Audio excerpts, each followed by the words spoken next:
Thanks very much for coming along and joining us in the wonderful YouTube space, London. And thanks very much to YouTube Music for hosting us and for their support for the Scottish Album of the Year Award, which is what we're here today to talk about, particularly with this year's winner of the award, Auntie Flo. I'm Dougal. Yeah, and my name is Robert Kilpatrick. And I've got sticky shoes. Sorry, everyone.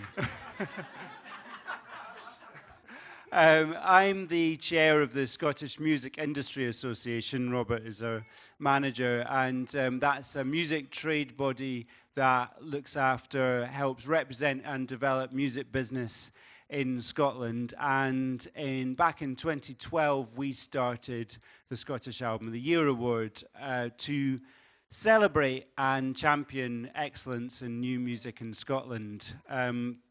It's been a project that's grown each year and evolved and developed. It was originally an idea, I think, as I remember, initially conceived by Stuart Braithwaite from Mogwai, who wanted to recognize the validity of the album as an art form.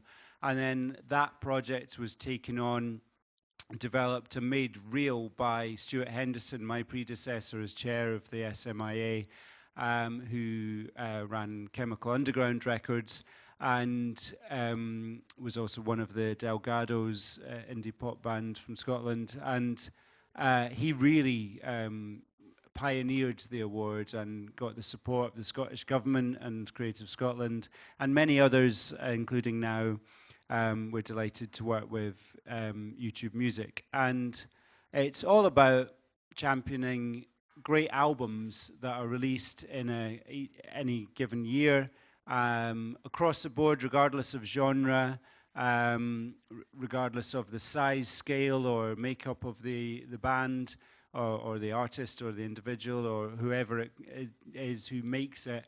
And the process is a pretty robust one, with 100 nominators invited to nominate their favorite 5 albums from the past 12 months. The top 20 of those are then compiled into a long list, which is publicized. Then there's a public vote, which decides one place on the short list of 10, and a panel of judges that decide the other 9 places. And then on the ceremony, those judges are confined to a room where they debate hotly who is going to be the winner. And this year, it was Auntie Flo's Radio Highlife that won Scottish Album of the Year Award 2019.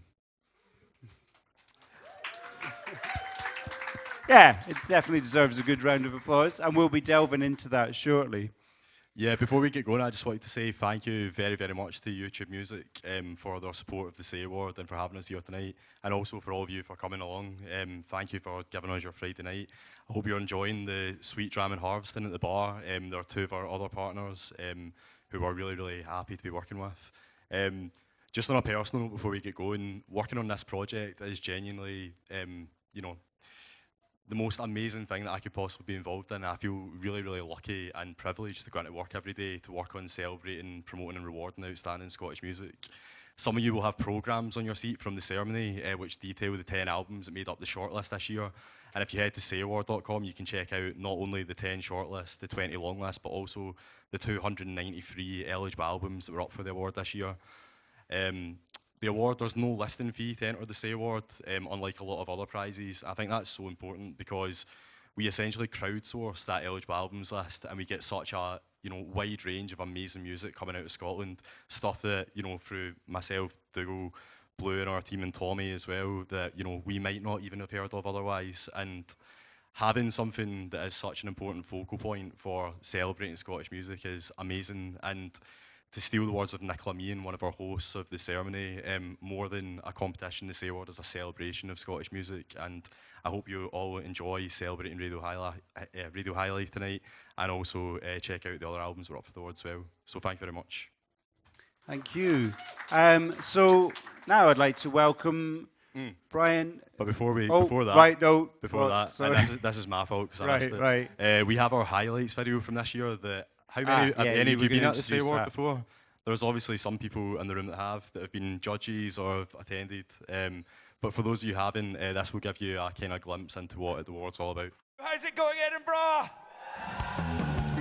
the Say Award has become Scotland's most popular and prestigious music prize, boasting a £20,000 prize for the winner, 9 runner-up prizes of £1,000 each, and a design commission which highlights the links between music, art and design in Scotland. Thank you so much to Say a Word for letting us be part of this again. This is surreal. I'm from Dundee and we never get let into bonny places like this. All I want to say is albums are brilliant, Scotland's very good at it. I just have quite a few people to thank for helping make my record happen. Creative Scotland and Help Musicians UK. I feel really, really humbled to be part of such an amazing shortlist this year. Thank you to the Say for this inclusion, and good luck to everyone else. It's really hard being a musician and people knowing the struggles and all the things that you go through to make the music. But thank you for being diverse and thank you for creating the great music that you do. The Scottish album of the year is Auntie Flo and Radio Highlife. Brian D'Souza, who is Auntie Flo, he's up playing a gig, which is the best thing that any musician could be doing instead of attending an awards ceremony. Here to accept the award is Phil Connor, his tour manager. Edinburgh, Assembly Rooms, let's hear it for Auntie Flo! Radio Highlife! Scottish Album of the Year Award winner 2019.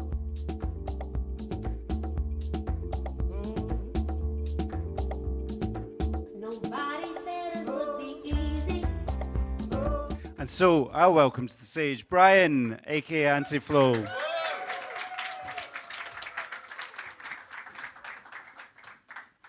So, yeah, we've got another video to watch, actually. This is all about you. So this is about your album. And so this is the shortlisted videos that are made to show at the ceremony and give a perspective on the albums. And this one features one of our judges. And I should say David from YouTube Music was one of our judges this year. And we were very pleased to welcome him to the judging panel. And he said he very much enjoyed the process. Here's another judge, Arusa, the editor of The List magazine in Scotland, talking about why she loves Radio Highlife as an album. Nobody said it would be easy.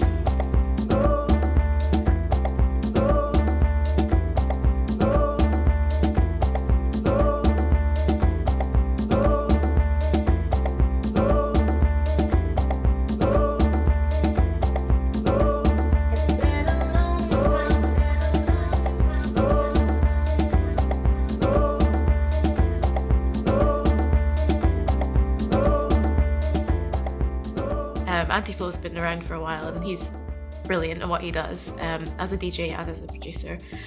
Radio Highlife takes you on a journey through some of his own travels where he's recorded the songs in different places around the world, and you really feel like you're with him on that journey, and you get little snippets of each place, whether it's a crowd scene in Cape Town or just little elements of rhythmic Afrobeat. It's just brilliant. It's a really uplifting record.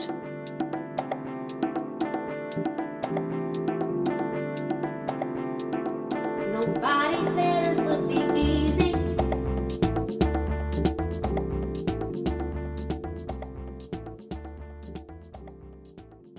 So Brian, welcome.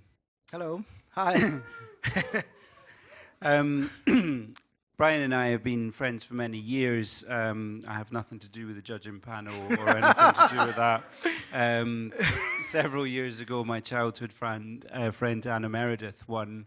You can't really be involved in music in Scotland without knowing people who are eventually going to win the Say Award, I think. But congratulations, because you've been nominated. You were nominated twice before, shortlisted twice before. Yeah, third time lucky. Yeah, and gave wonderful speeches at the ceremonies about how great the Say Award is and how good it was to be nominated, which we really appreciate. This is Brian's son Hector, by the way, who you may hear heckling. Already upstaging me. Heckling in the back. 6 months old. He could come and be interviewed instead of me, I think. Yeah. Yeah, well, I'm actually doing a Q&A with Hector later on. Far more interesting. But this year, you couldn't even make it to the ceremony. Where were you? being a diva. I feel like I'm having an out-of-body experience, actually, because watching this, especially the clip where they're like, the winner is, and then that was my mate Phil that just collected the award and not me. I'm like, this is very odd. So I just happened to have a gig in, it was quite poetic, actually, because I was in Skye, the Isle of Skye, which is obviously in Scotland, and one of the most beautiful places in Scotland. So I was, and actually it was mid-DJ set at the Skye Live Festival. And I sort of, I wasn't paying attention to my phone, obviously, when I'm DJing, but I did see like a light flashing quite repeatedly around about 10:30 at night. And I thought, I wonder what this is. And then the promoters of the festival came up with a bottle of champagne. And I thought, okay, yeah, this must have happened really for real. Because you posted a video on one of your social channels of you finding out and then popping that bottle of champagne. And then I saw Michael, the promoter, shortly afterwards. He said, yep, I got a tip off, so I got a bottle of champagne. Because I thought, what's Brian doing carrying a bottle of champagne around? It's on my rider. Yeah. But it's not really. It's not really, no. Yeah, I'm not quite that stage. but yeah, that was, and what I found particularly charming was that you had hastily dictated an acceptance speech to Phil, which he scrolled down on the back of a napkin and read that out on stage, which I thought was very real and honest of him. Well, yeah, I mean, I didn't think I was going to win, and I certainly didn't think I was going to, because I thought these things were all fixed before, so that someone would give me a nudge, wink, wink, we think you should be at the ceremony, cancel your gig or whatever, and that didn't happen. But then I realized afterwards that the judging for the winner takes place on the night, so, there was no chance of changing anything from there. So Phil was just, he was the one that was texting me, he's like, I think you should give me a winner's speech just in case. And I was like, oh, okay, I better do that, and did, and I guess I'm glad I did that. But I saw him at the bar just before he went up, and he was just drinking water, and he was very nervous, and he's like, I think it just might happen. Yeah, like I said, it was an out-of-body experience. Just watching some of the clips, actually, because I wasn't there. So it's nice that you brought it to London, where I live now. Yeah, and we're happy to be able to do that. What we're going to do is listen to the album. We might not let all of the tracks play in full, but that's a teaser, so if you don't have it, you need to go out and buy it. You can also listen to it, obviously, on YouTube Music, and which is how I've been listening to it recently. But let's hear the first track, Life is High.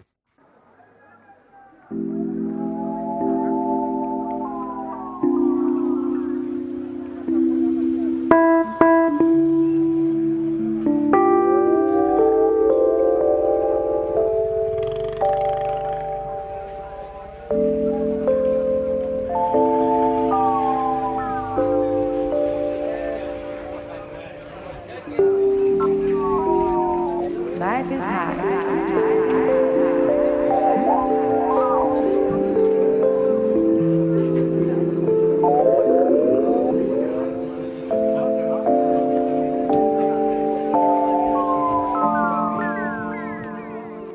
That's obviously an intro, and it runs into the first full track, which we'll hear in a minute.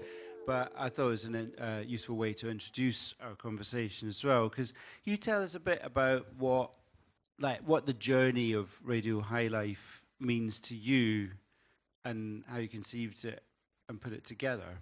I mean, as you said, Dougal, we've known each other for a long years, so you've really seen where I've kind of come from to, I guess, where I am now. And for about 10 years, I was just like a music fan and promoter of music and a lover of music, and I would promote club nights and gigs around Scotland, especially in Glasgow, where I was based, in Edinburgh, where I was a student and stuff. And once I started releasing music, which is about 10 years ago, and was given the opportunities to travel with my music, which is still a massive privilege, I started, I guess, not knowingly at the time, Hector, shh, but documenting my travels, and especially because I think with the type of music I was playing, I guess I was afforded different opportunities to maybe other DJs on the electronic music circuit, just playing around in UK and Europe. I was, lucky to be able to travel into Africa and Latin America and Cuba, where this album sort of kicks off from. And I thought, well, this is a privilege to be able to do that. I need to try and make the most of these opportunities. And everywhere I went, and the Cuba is probably the best example of that, was not just trying to spend a day or 2 days doing the gigs and then leaving. It was spend a week and try and like meet people there, engage with the local community as much as possible, and if possible, try and get some time in a recording studio to work on some stuff. And I guess in effect, this album is like 7 years of that kind of traveling experience put into one record. So yeah. Wow. Would you set those up in advance, or was sometimes that circumstantial, depending on who you would meet at the gigs? I think music, especially kind of coming where I come from, which is all very DIY, is based on like serendipitous encounters and making your own luck.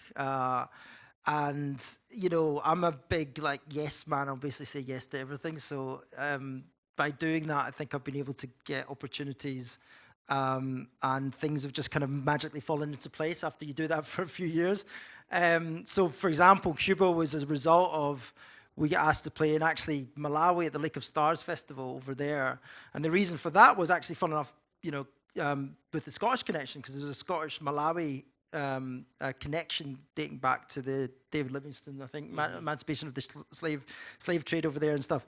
And so in an anniversary year of Lake of Stars, they were looking for Scottish acts, and we got the nod to perform at Lake of Stars. And when we were there, we met someone from the British Council, the British Embassy or whatever, the ambassador or whoever it was, that was based out there and in charge with promoting kind of British culture, I guess, over there.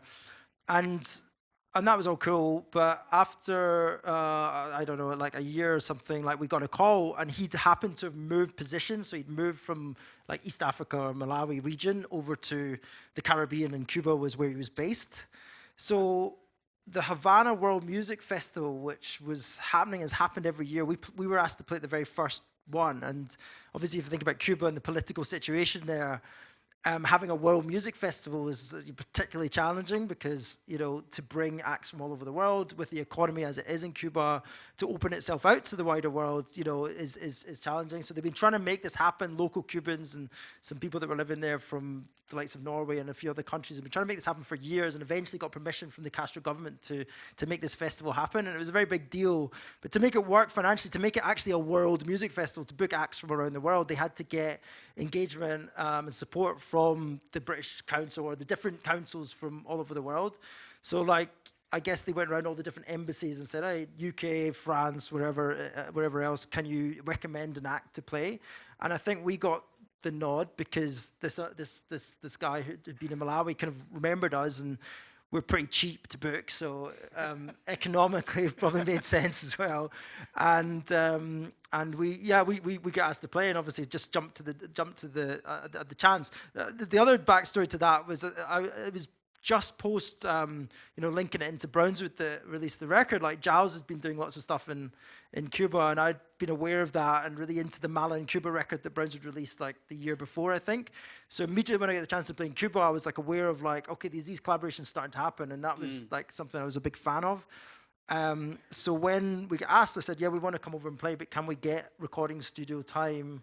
Can we meet local musicians? Can we just get every single opportunity to explore as possible?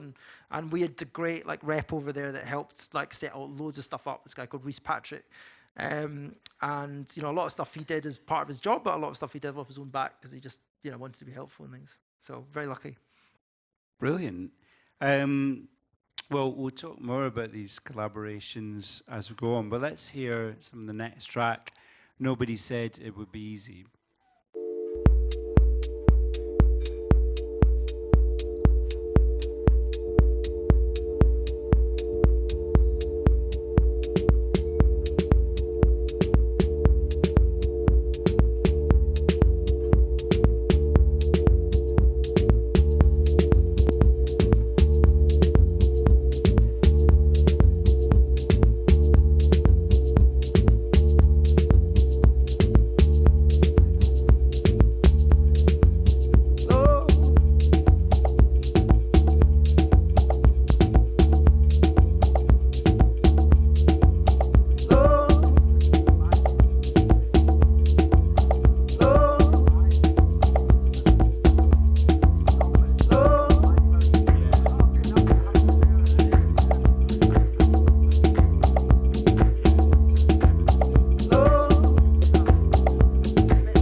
Everybody said it would be easy.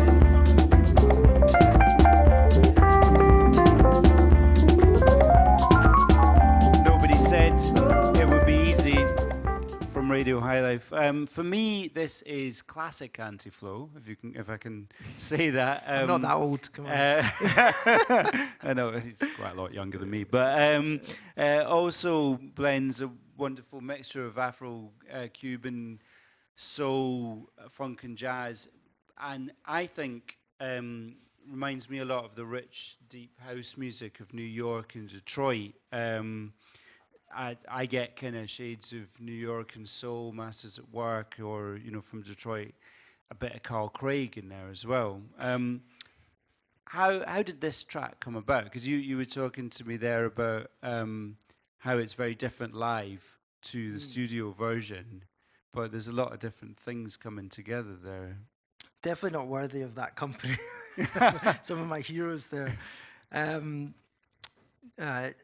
The track, it's interesting listening actually, and Andrea Shong's in the audience here. It's like, because we've been doing this version live as part of the band, this track live as part of the band, and we do. Andrew adds his vocal, and it's just a different thing. So it's nice to hear the original for the first time in ages, because I haven't listened back to the album for a long time. So, how did the track come about? Well, the track came about again. I was talking about a bit of luck and a bit of serendipity. I mean, we did this festival, as I was saying, Havana, the World Music Festival in Havana, and over the course of a weekend, just met, everyone you meet actually was a musician, it seemed like, and we were just saying to everyone, hey, we've got the studio time, Tuesday, 1 o'clock.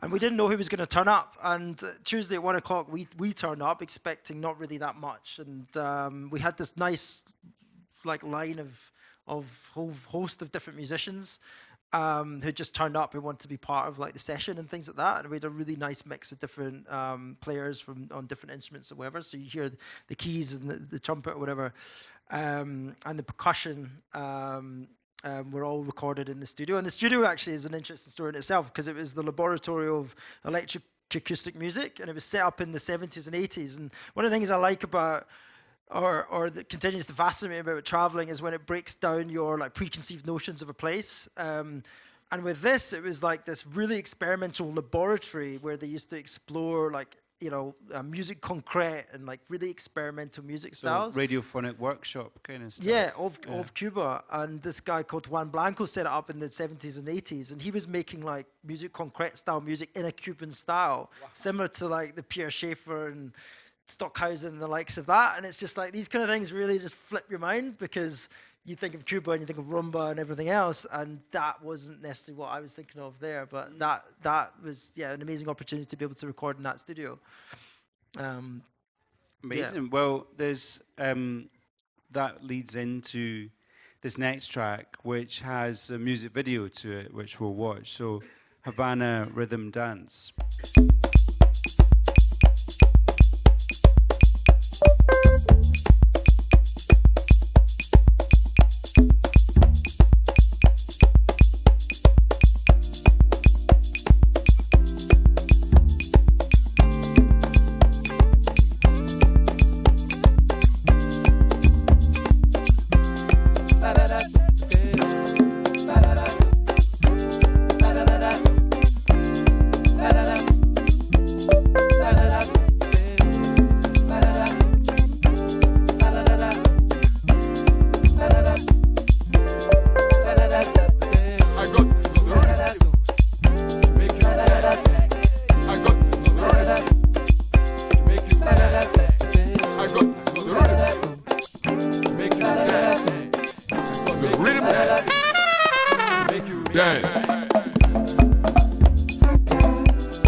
Shout out to Alana.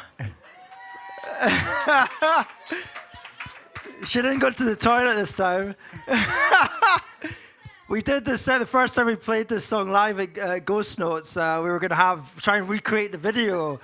And we had some of the people that were dancing in the video, the performance, including Alana at the back. And I called out to the crowd, "Where's Alana? We want to get her down to the front." And she'd magically gone to the toilet. But actually, she was just too embarrassed to come up, unfortunately. Also, shout out to Serkan, who made the videos here. Yeah, round of applause. Woo.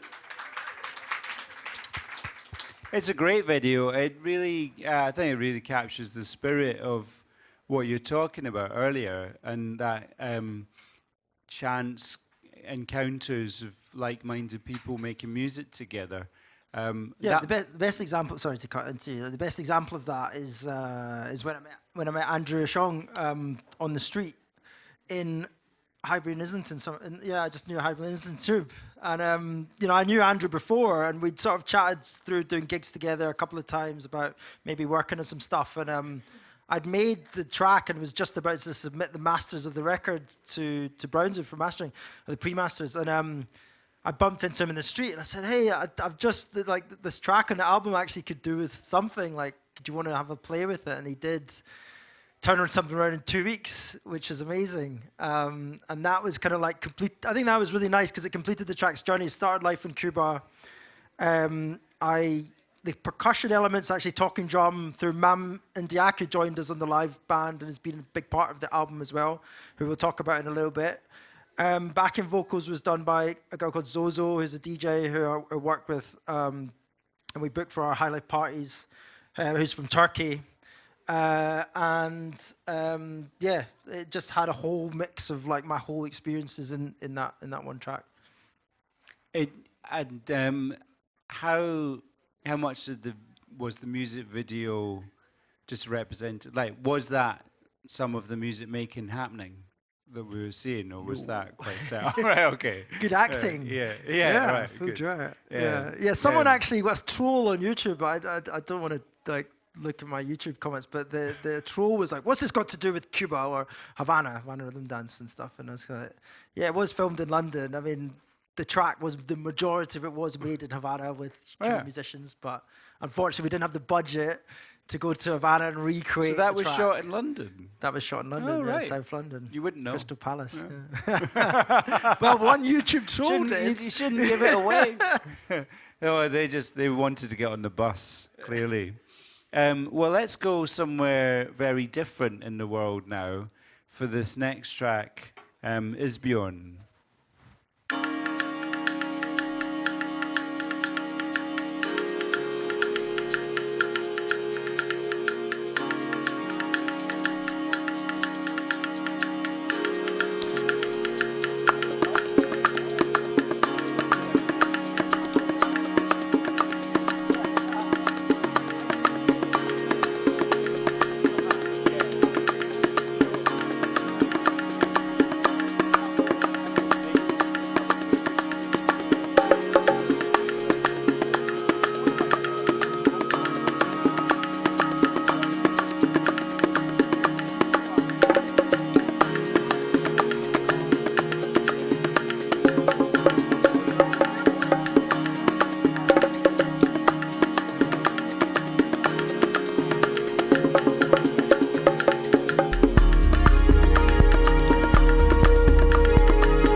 So yeah, there's a different kind of vibe with this one.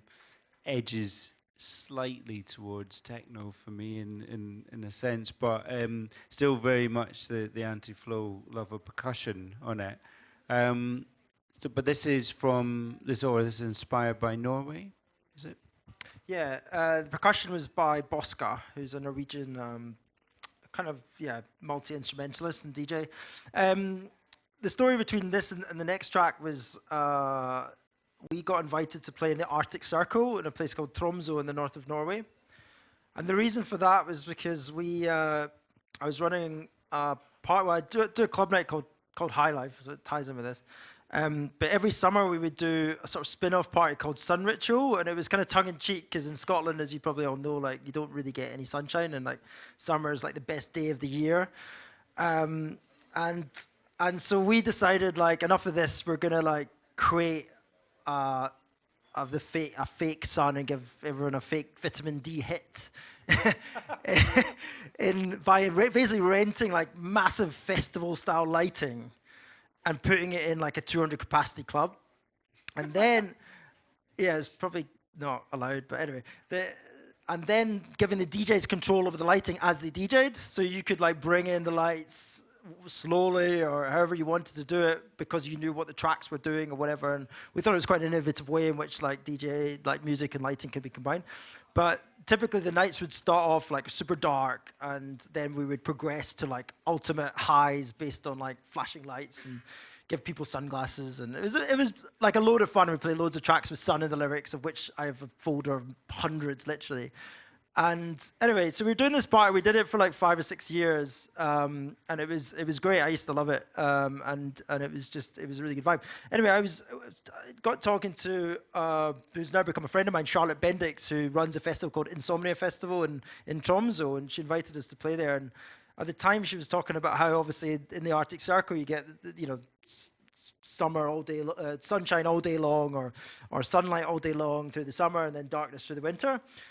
And they have this big celebration after the winter of darkness to celebrate the first light and things. And I said, hey, we should do a sun ritual party here.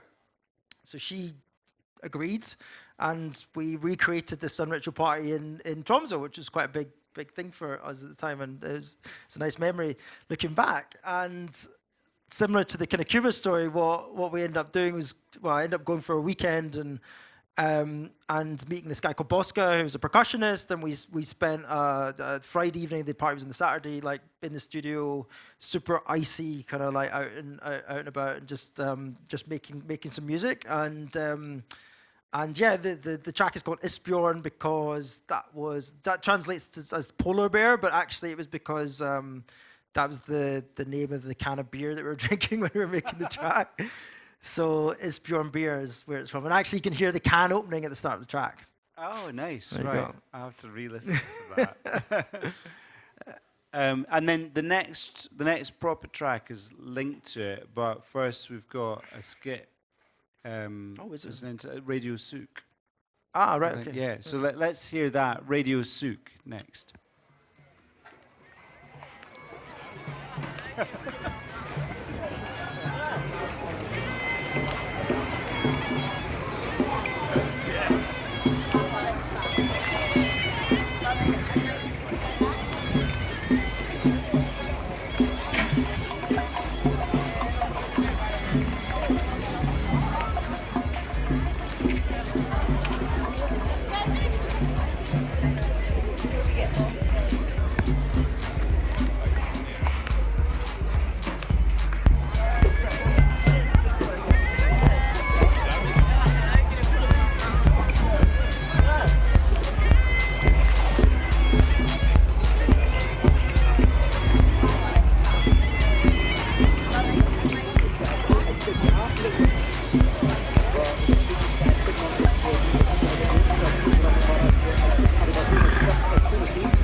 I like the use of skits on this album because it's quite a hip hop thing to do, and you wouldn't necessarily find. You don't really hear them on that many records these days, but that's. It sounds like being in the back streets of a Middle Eastern market or something.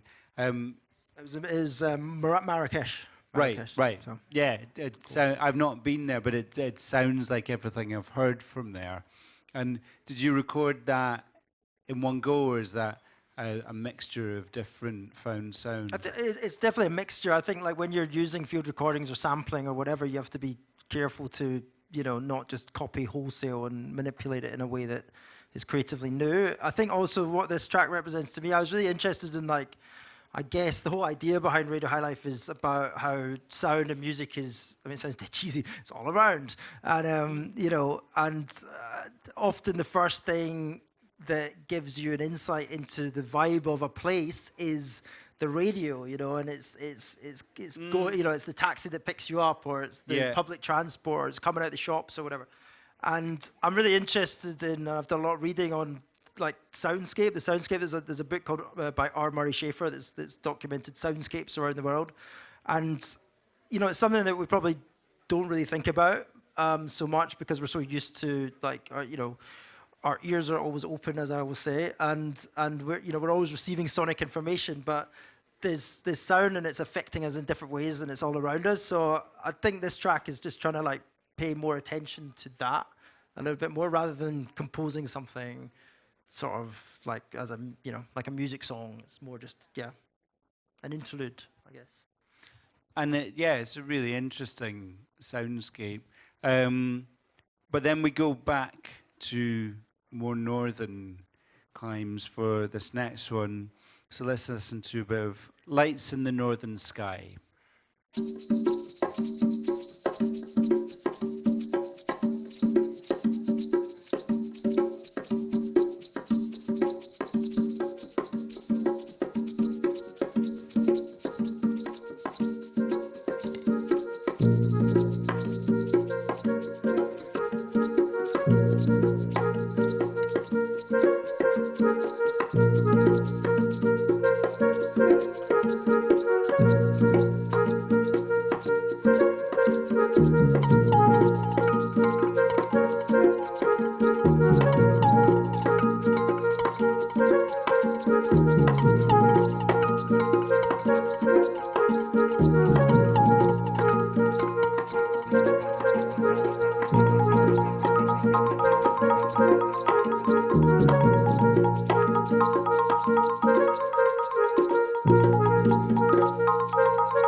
That's a beautiful track, I think. I love it.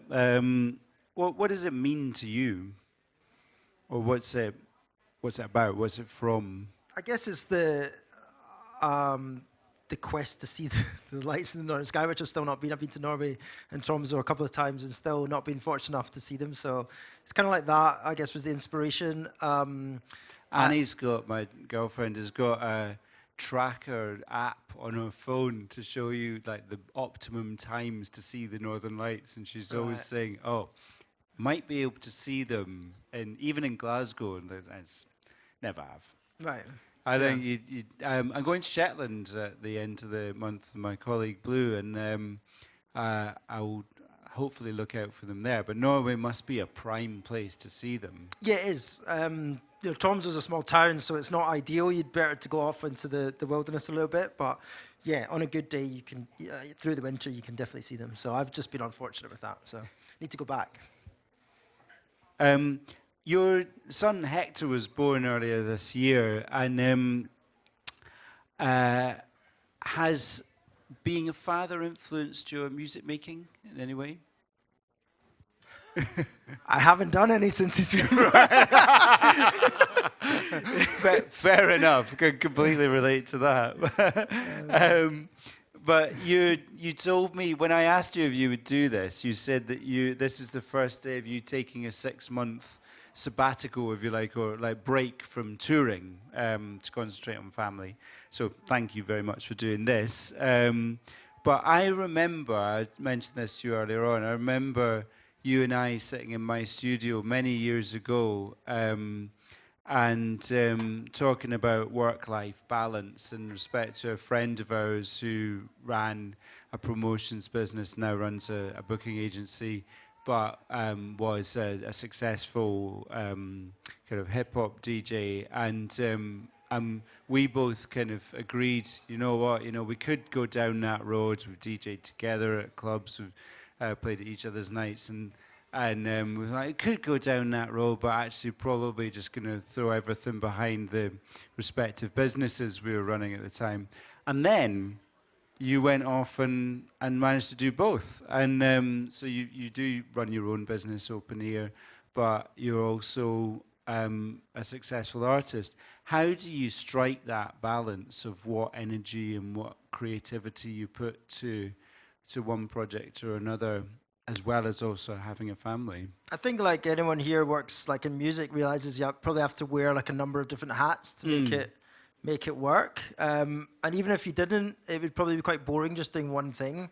So I get excited by the music creation process, because it stretches the creative side of my brain, and then I get excited by the business side of things as well, and making that kind of work as well. And I don't know if that's fairly unique or what, but it seems to work for me. I think that if I was just gonna be like making music and on a Monday that was my job, I think that it wouldn't really work out so well. I think like for me anyway, like creativity is like one of these things you kind of like store up, and then when you do have a chance, because you're pushed and pulled in different directions, when you do have a chance to actually go and just like let it go, it's better things happen, and you're a bit more free with everything. I feel that's a personal thing to me, that's how my creative process works. Let's hear the next track, Western Princes.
Who are the Western Princes?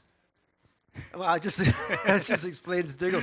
So if you're from Glasgow, there's a street called West Princes Street, which is quite a notorious street actually, because there's notorious party street. Lots of parties that went on there.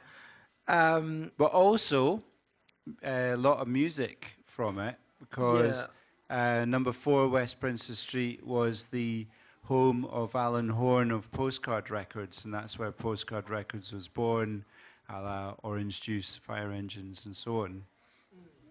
Yeah, and Johnny from Optimal lives there. And Yeah. Anyway, And my little brother Bobby, aka S-Type on Lucky Me Records, lives there. I think there's quite a few musicians live there. You could probably find any street where lots of creative people live. But I did a session there with a guy called Laurie Pitt, who is a drummer and kind of instrumentalist that I kind of knew in Glasgow, and he was part of a band called Golden Teacher, who I'm sure you know. great band. Yeah.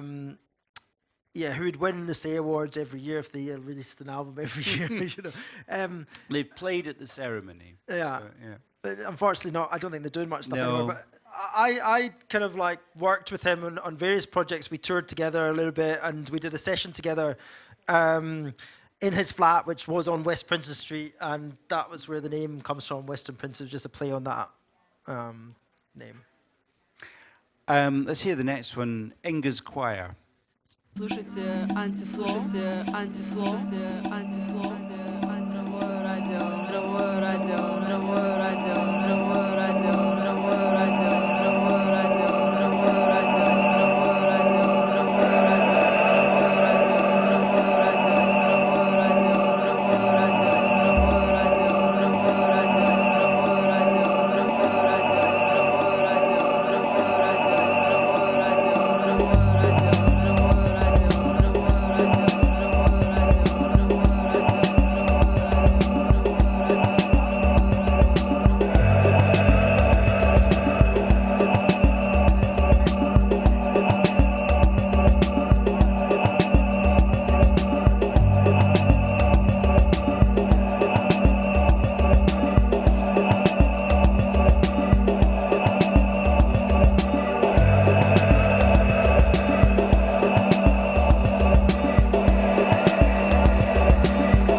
So who's Inga?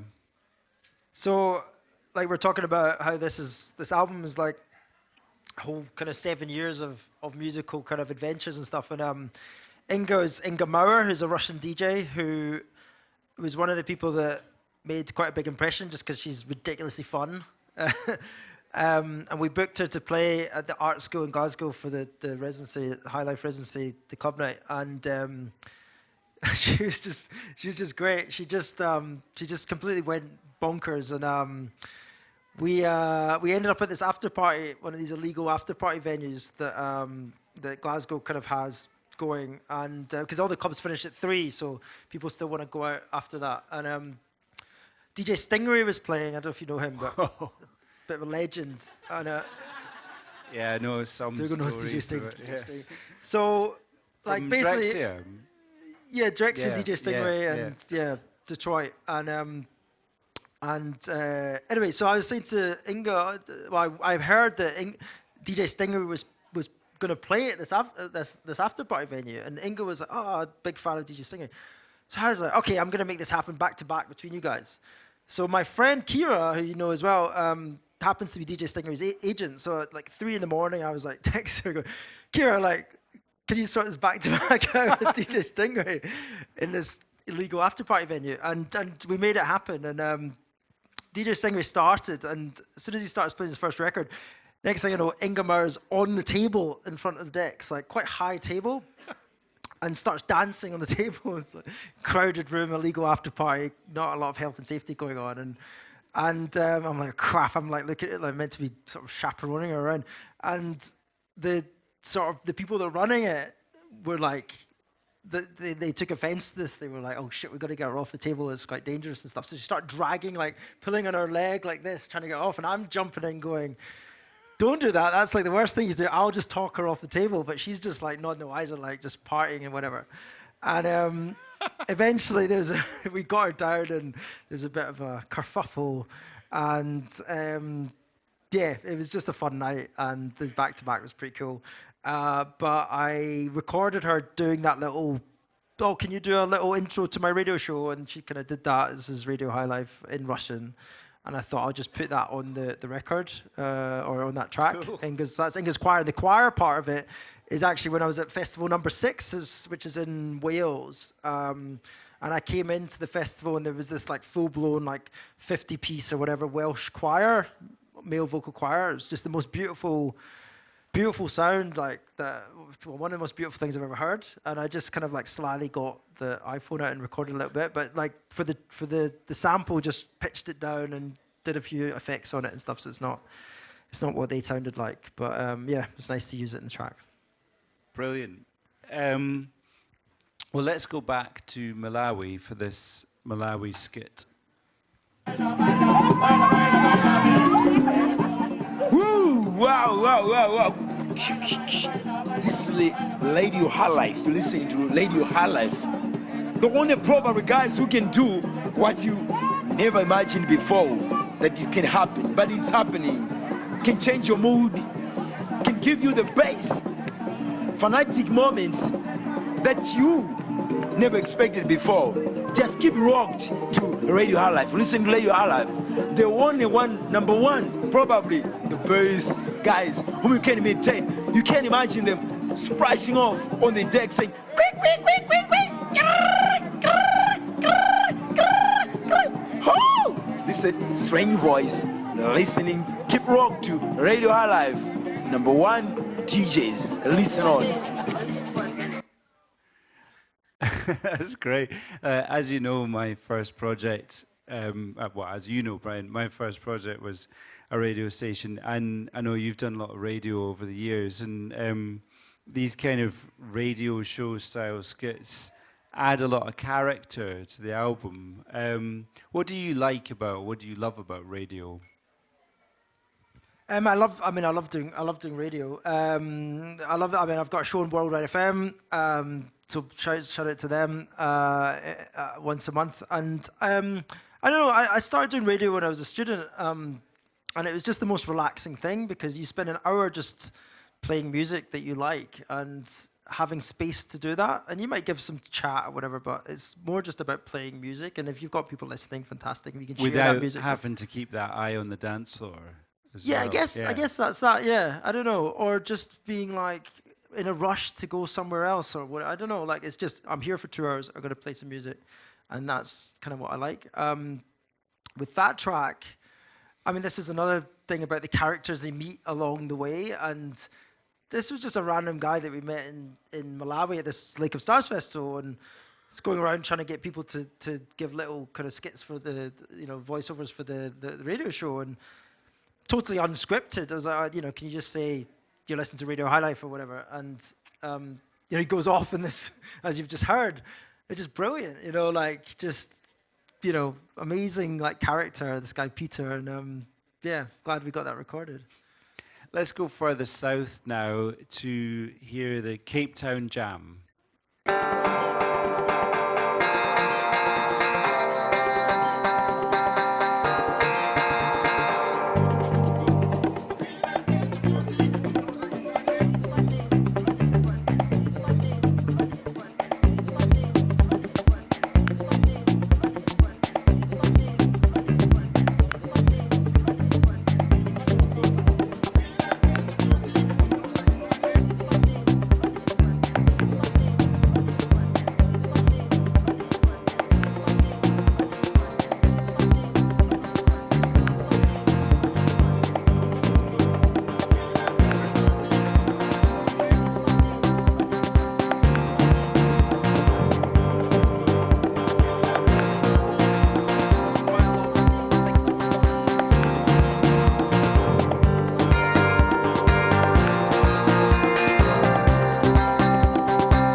think that's my favorite track on the album. Was definitely just something. There's a vibe in it that really appeals to me, particularly that raw guitar.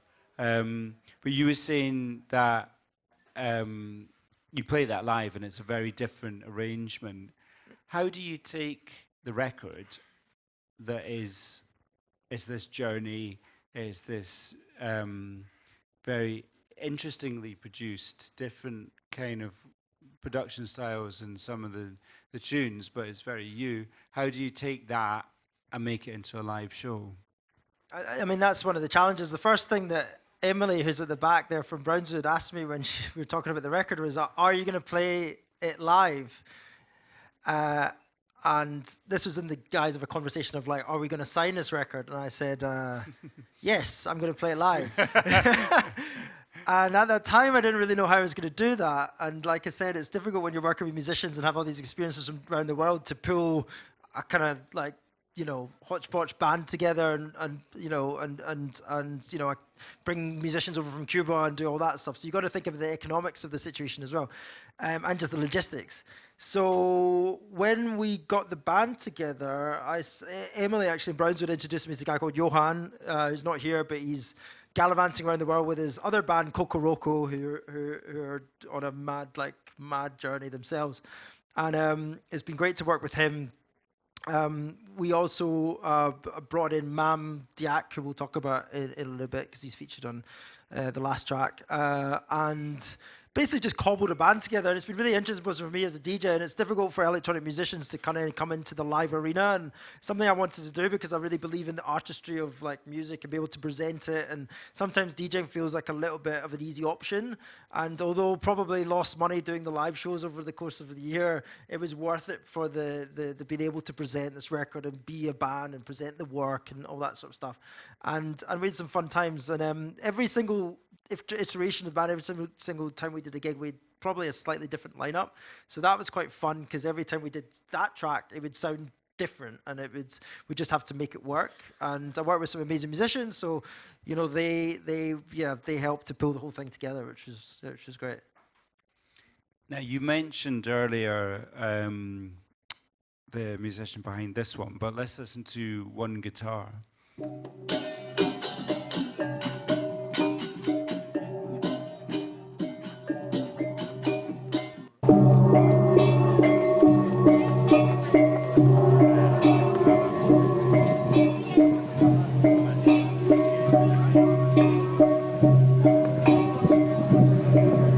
I started singing in 1973, and I was introduced into the music industry by the late, who was referred to as the grandfather of singers in Uganda. It's called now the late Christopher Sebaduka.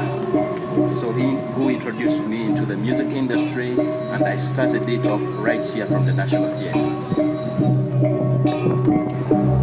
The style of music here in Uganda is referred to as Kadongo Kamu. Kadongo Kamu literally means that one guitar. So during then we used to have one guitar. You just play it as a solo artist. You play, you voice as you play your single guitar. It's like the same thing with the baskers, like baskers. So, but then later on, as time went by, then we started adding in more instruments like the bass, drums, and yes, it's now we're playing like a band. This just came about because of the involvement in the music industry. I mean, that is so totally different in mood and atmosphere to a lot of the dance music, if I can call it that, on the record. And it's a story. Who's it by and what's it about? I mean, I think you were talking about an album before, and to me, an album is like a length and breadth, like of a sound or an experience or whatever you're trying to say, and to have the light and the dark or the upbeat and the downbeat is important for that. I mean, my personal listening always goes towards the more downbeat and moodier kind of stuff, but I can't help making like stuff that works in a dance floor as a DJ as well. So I like to have that balance. This was recorded the voice was recorded in Uganda, in Kampala, and we were invited over there. Again, it sort of stems from Malawi, actually, because also on that Malawi trip, I met a guy called David Tinning, and he was involved with a project called Centuri, and they used to do music workshops and other kind of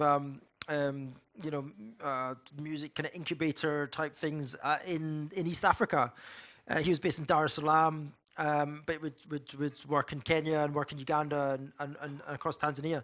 And that connection was made then, and a few years later, he invited me over to go to Uganda to be part of this kind of workshop. It was a musical exchange where you would spend a week in a studio, and you would work with like local musicians from there that were part of the Centuri project, and you would just see what happened. And we had 2 studios set up in this National Theatre, which was in the centre of Kampala, and it was just quite a fertile kind of period for me, because, as I said before, I don't have that much time to like record and make new music. So this was a whole week of being in a studio and having these amazing musicians kind of on tap, and like loads of collaborations that everyone was up for doing. So I ended up like releasing quite a lot of music from Uganda. I released something in Sofrito called The Sniffer's Garden, and then these 2 tracks on the album as well, and a couple of other things as well on top of that. And David, who runs the project, was interviewing this guy called Dan Magula, who's like this guy in his 70s,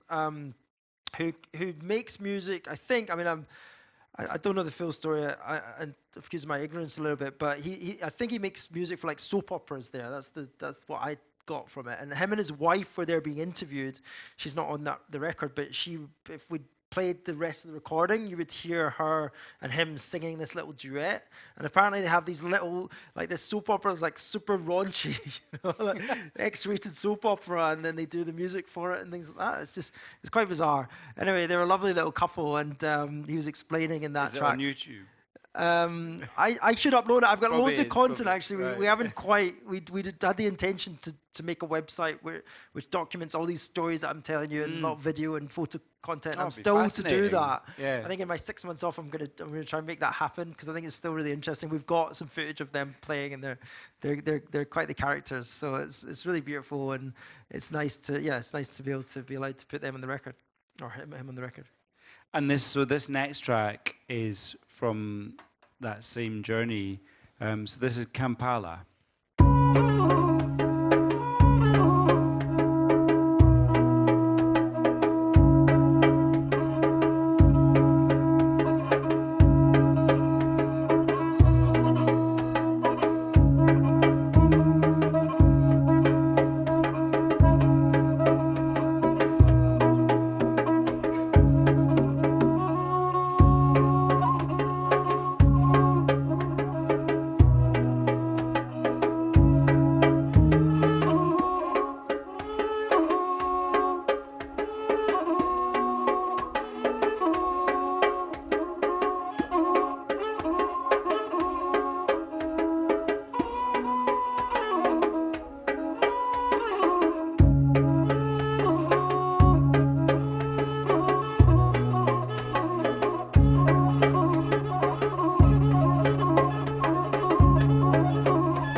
That's nice to hear that. I haven't heard that track, but I haven't heard the album for a long time, so that's I think that's one of my favorites. You should listen to it. It's really good.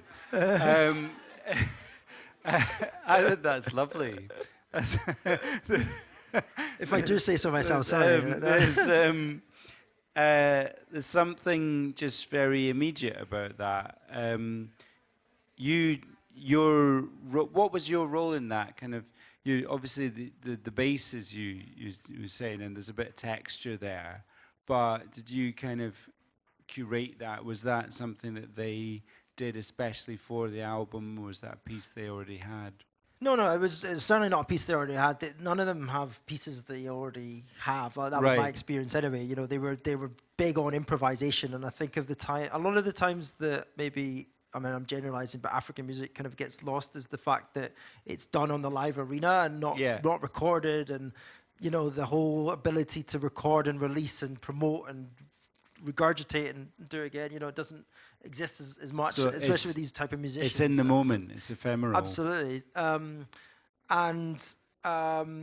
this track, and actually the large theme like going through the record, was about letting the musicianship kind of sing and do its thing, you know, and that track is like a good example of that, because I didn't really need to do much, but I wanted to showcase that sound of that moment in that studio where it kind of happened, and just give an extra bit of texture and padding on my side. But the fiddle is so beautiful and the percussion really works so nicely. It was like not really, you know, needed to do much else to it.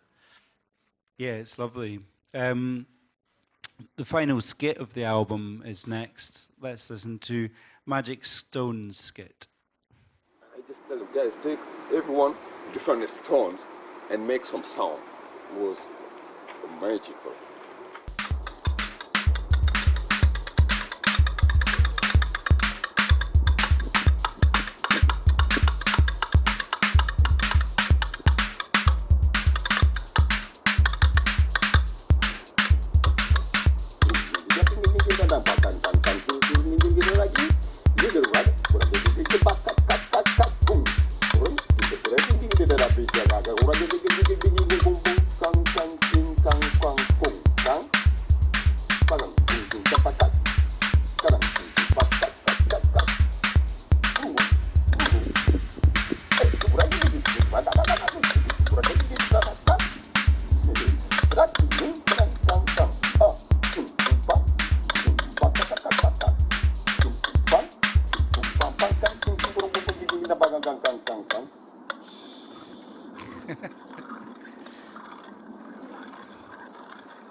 That's quite a fun little skit. Another flattering comparison is these remind me of a lot of the stuff King Britt does with some of the skits on his albums. But I think you probably enjoy making these. Do you make a lot of these little skits? No, not normally, to be honest. No, right, like, okay. This was just something that I figured like worked to them. The whole thing about this track is introducing this character, Mam Indiak Sekcham, who's been a big part of, I guess, my life actually in the last like 3 or 4 years, and certainly a big part of the live show or whatever, and a big feature on the record. And this, so that was him, and the magic stones are actually the stones in my mum and dad's garden, and we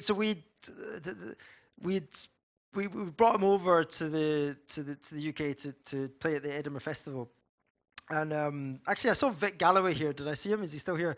And we'd been invited by the Edinburgh Festival to perform, and I hadn't got a live show or a band at that time, but they wanted to do something live. But I'd been working with Mam Diak because I'd worked with him in Uganda, and he knew that he was in Amsterdam living because he's got kids there, and I thought, it's easy to get Amsterdam to Edinburgh to play at the festival. That'd be easy. We can do something live. I knew he was a great musician.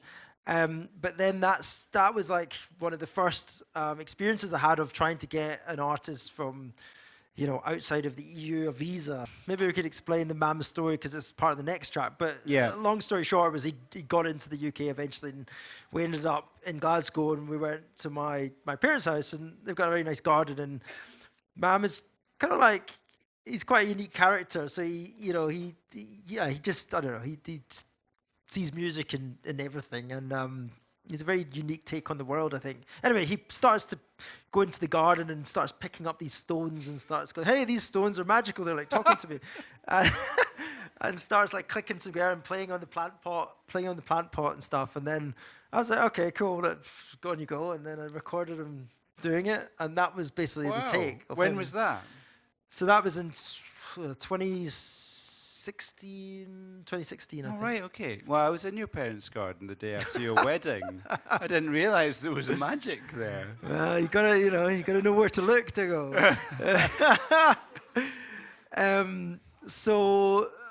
I just thought, again, a lot of the time the album is a very personal thing to me. And that was a nice thing that brings back memories, obviously family thing, but with Mam, doing his thing as well and stuff. And yeah, it's cool. Well, that sets up nicely the last track of the album. Let's hear Mama's story.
So I think, it returns to a kind of deep, soulful, subtle, almost melancholy kind of vibe, and a thoughtful way to round off this journey of an album. But tell us about this story. Yeah, the track is called Mam's Story. Mam's Story is telling the actual story about him trying to get the visa to be able to enter into the UK.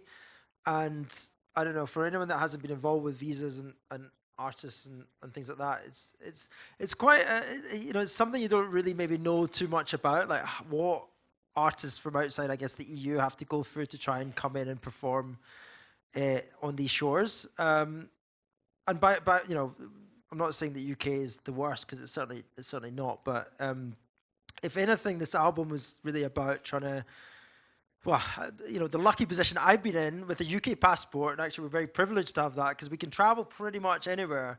Well, you can kiss quite that easily. goodbye. We could travel pretty much anywhere. Yeah, we could. Glad I'd done the album already. Yeah.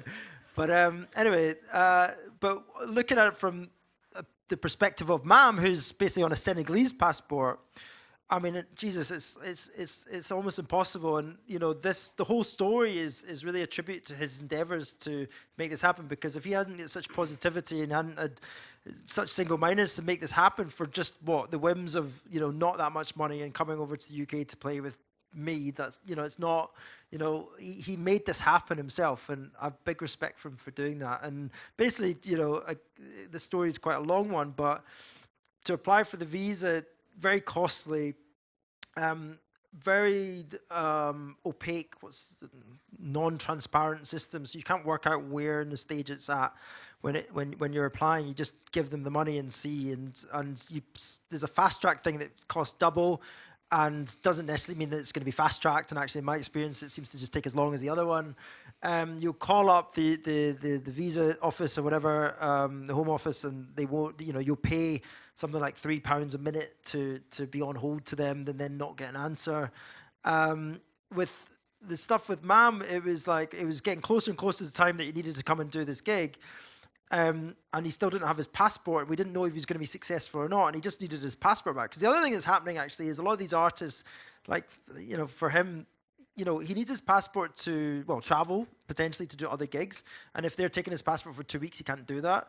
If he's doing, like, as he was doing, like, odd jobs on the side, you know, he often needs his passport to get, you know, to get hired places. So he can't even do any odd jobs or whatever on the side. So it really affects these, you know, his life, artists' lives in a really adverse way. That's shocking, really, in my opinion. Anyway, so the visa situation. Remember, he was living in Amsterdam. The visa office in Amsterdam couldn't see him for whatever reason, too busy. So then the closest one was in Düsseldorf. So he went to Düsseldorf. And actually, because he had, like, literally no money, he had enough money for the train, but he didn't have enough money to stay anywhere. So he got on this train quite blindly the day before, because the appointment was like at 7 in the morning or something ridiculous. Didn't know where he was going to stay. Met like random people in the train that, you know, took pity on his situation and gave him a place to sleep for the night. Got the visa application done, went back to Amsterdam, then got to the day of the performance. He didn't know where his passport was. Decides to go back to Düsseldorf. The Düsseldorf people said, "Oh shit, we've just posted your passport to via DHL to Amsterdam." Goes back to Amsterdam. This is like, and I'm in constant contact with him at that point. And at like sort of 1, 2 p.m., he finally retrieves his passport from Schiphol Airport. So I looked up flights and got him like the next flight over to Edinburgh. And he arrived at like, I don't know, 5, 6 p.m. and we were meant to be on stage at this live televised thing for BBC World Service or whatever it was, as the Edinburgh Festival at 7 p.m. So, you know, and there's a video of us doing that, and Vic, who I don't know if he was here, interviewed. Yeah, he's here. Hi, Vic. He remembers it well, probably because he interviewed us and saw the stress that we had to go through to get onto that stage. And, you know, that was quite remarkable. And, you know, the Bloody Mindedness of Man made that happen. Since then, and post-album, I wanted to make him a part of the band, and I thought, oh, we've got experience this must be easier. But literally every time we've had a UK gig, we've had a different experience, all equally as annoying and you know, like frustrating and costly. All seemingly for different reasons. They seem to change the system every time we apply. So it doesn't really make any sense to me. And one of the biggest moments of my year so far was playing at the We Are Here festival, where we closed the main stage, and was able to make a point about this because I'd started to do some research, working with some friends at Brownswood and Kate Hutchinson, Guardian journalist, who had done some articles on that. And they did one in The Guardian, and Kate had found all these artists where that had had a similar experience. And so we made a kind of video montage of similar artists that had been banned from the UK, not allowed into the UK.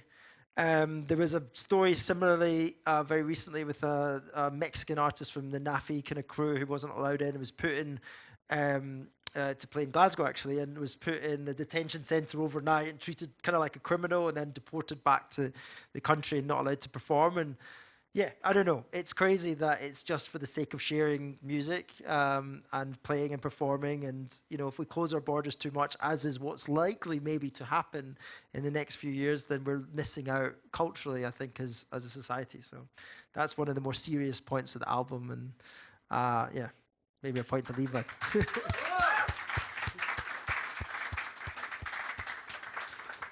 I can feel a rant about social and cultural mobility coming on, which I maybe save It's Friday for night to later. go. But thank you very much for telling us a bit about the background and giving us some of the context and providing more information of what is a rich and rewarding album to listen to, and a very worthy winner of the Scottish Album of the Year Award 2019, Auntie Flo, Radio Highlife. Thank you.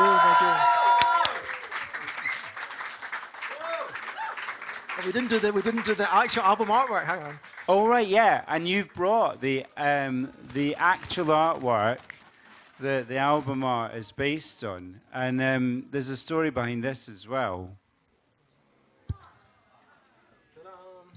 So the story is Ruby. I think she's still here. From Brownswood, hey, has an artist friend called Cask 8. She's from Denmark, and she makes artwork using recycled plastics from India, where she ships them over. And obviously India is on a big recycling drive at the moment, as we all are, but that country in particular. So this is especially good use of plastic, and we commissioned her to make this artwork especially. So this is the original piece. So amazing work from her, and it's follow wonderful. her on Instagram. Yeah, brilliant. Thank you for bringing that along. Are there any questions from the floor, from the audience? Yes, sorry. What does winning the SAY award mean to you? I don't know. It's really weird to win an award, you know. I don't know. Like as I said, it's you know, it's obviously an honor and something I didn't expect. I think what it means to me, I got asked this before, but I think there's a big lot of responsibility. I think when you're taking money from the public purse, as obviously there's a prize money involved with this, I want to make sure that the money is spent wisely and put back into the community a little bit. So there's various ways in which I'm thinking about doing that, helping artists as well. Actually, another thing that I brought with me, hang on, in my glamorous Asda bag, is this is a scarf. So Mam Jack made this scarf, and with materials he brought back from Senegal. And one of the things that has happened through the touring with him is he always wears these amazing outfits, and everyone's always commenting on the outfits, and they're always bespoke. He tailors them himself and stuff like that using amazing material.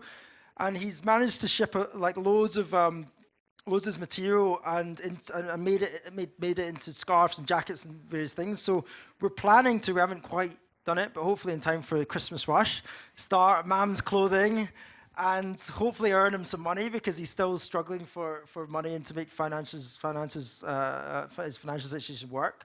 So keep an eye out for this, you know, through my socials, I guess. And one of the ways I'll be using the money is to invest in, you know, helping to buy the materials and make this whole thing happen. So I think that's a worthwhile way of spending a little chunk of that money. Absolutely. Brilliant. Any more questions?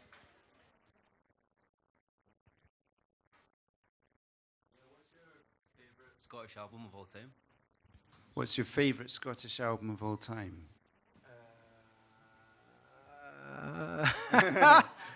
That's a good question. Good question. Robin. I mentioned Golden Teacher. That would be up there. Hudson Mohawk.